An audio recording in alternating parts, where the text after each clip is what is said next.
Howdy again everyone, and in the test lab today we have the new Meike 85mm f1.8 AF Pro.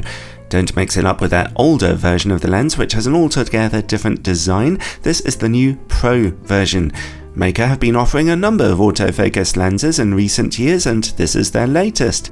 It's a full-frame optic for L-mount, Sony E, Fujifilm X and Nikon Z mount camera systems, and its official price is £329 here in the UK or $339 US.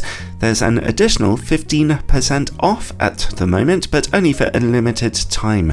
Follow the link in the description of this video and be sure to click the button below the price to activate the 15% voucher, if that offer is still indeed available by the time you watch this video. I'd like to thank Meike for sending me a copy of this lens for evaluation, although as usual this is a totally independent review. We'll be looking at both its strengths and weaknesses. Everyone loves an 85mm f1.8 lens on a full-frame camera. They are smaller, lighter and cheaper than their f1.4 equivalents, but they still get you pretty striking images with potentially strongly out-of-focus backgrounds, even with your subject a bit further away from your camera, making them ideal for portrait photography. On an aps-c camera, your field of view will be even tighter, the full-frame equivalent of about 128mm. The lens's build quality is perfectly fine here.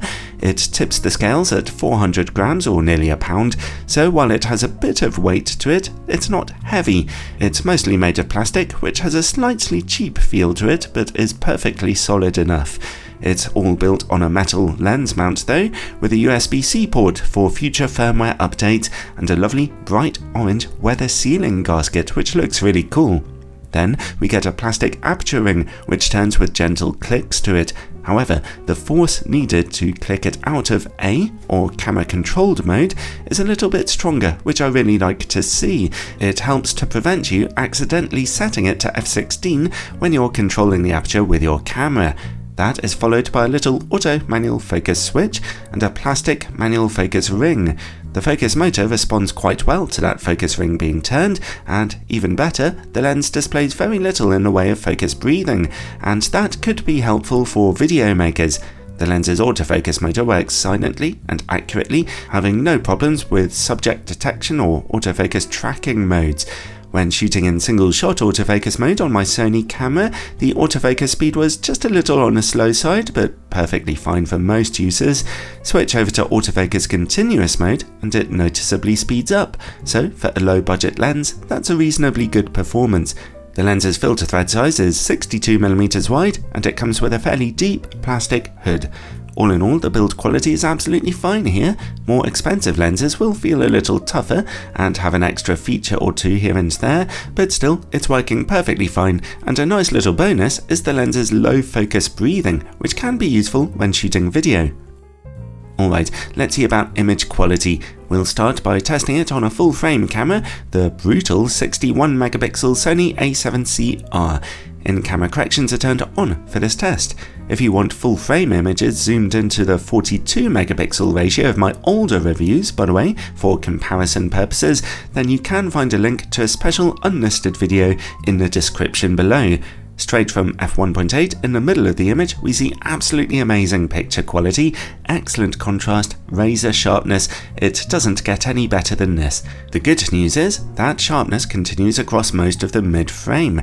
Corner image quality is a bit softer, although considering we're working on a 61MP camera, this is actually pretty good, especially considering the lens's low price point. Here's f2.8, no real improvement. f4 and f5.6 look just marginally sharper, although we're also seeing a touch of chromatic aberration. Here's f8 and f11. It's at f16 that the softening effects of diffraction start getting really noticeable. Overall though, for such a low budget optic, that's an excellent performance on full frame, considering how demanding the sensor is that we're working on. Anyone shooting on a 24, 33 or even 42MP sensor will be delighted with these images, and more expensive 85mm lenses will only offer a little more corner sharpness than this. Well, let's see how the lens will perform on aps-c by taking some pictures in the A7CR's 26MP crop mode. Again, image quality in the middle is almost perfect, straight from f1.8, but if you stop down to f2.8, just a touch of extra resolution is visible here. Anyway, let's open back up to f1.8 and look over into the corners. They're looking great at f1.8, and stopping down to f2.8 or f4 offers marginal improvements, which lead you to excellent corner image quality. So yeah, it's a fantastic performance on aps-c as well. You can stop down the aperture a little for just an edge of extra image sharpness, but really it's brilliantly sharp straight from f1.8 here. Okay, let's go back to full frame, turn off in-camera corrections, and take a look at distortion and vignetting. Impressively, the lens projects almost no distortion at all here. At f1.8, vignetting is definitely around, but it falls very gently across the image frame, so you don't really notice it much. Stop down to f2.8 for that vignetting to go away. So, a good performance here too. The lens has a minimum focus distance of 85 centimeters. That's about average for a lens of this kind, but still not close. The good news though is that the lens remains almost as sharp as ever when shooting close up, even at f1.8, which is legitimately impressive, although the eagle-eyed among you will notice just a touch of purple fringing here. Stop down to f2.8 for that to go away, and for us to see perfect sharpness again. Next, work against bright light. I'd say the lens's performance is just a little below average here, but not terrible. Bright lights provoke some flaring and glaring, but I have seen worse. Use the lens's hood though, whenever you can. And now, bokeh. An important question for such an optic. The lens gets an easy pass here, displaying fantastically soft backgrounds in nearly all situations. Specular highlights have a slightly hard edge to them, but still look perfectly fine really. And finally, related to bokeh comes longitudinal chromatic aberration. It's evident at f1.8, but not out of control. At f2.8 it's reduced, and at f4 it's gone, so that's an average performance there. Overall, considering its price, the Meike 85mm f1.8 AF Pro is extremely impressive. Its build quality and autofocus is perfectly fine, but it's the lens's fantastic sharpness that really shines through, and it's virtually as sharp when shooting close up as well. The quality of its bokeh is nice and soft, and it doesn't suffer from distortion or anything. Its biggest weakness, of course, is that work against bright light, which is often a weakness of lower budget optics, but the deep lens hood that it comes with will help you there.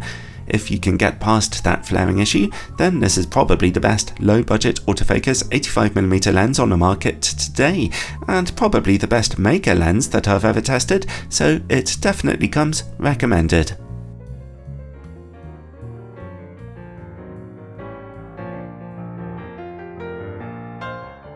Thanks for watching everyone. That lens was a real nice surprise. It's great to see so many different good options on the market today at all kinds of prices. A big thanks as usual goes to my Patreon supporters and channel members, whose support goes toward keeping this channel trucking on. They get extra bonus content and early access to quite a number of my reviews, so check it out in the description below. Ciao!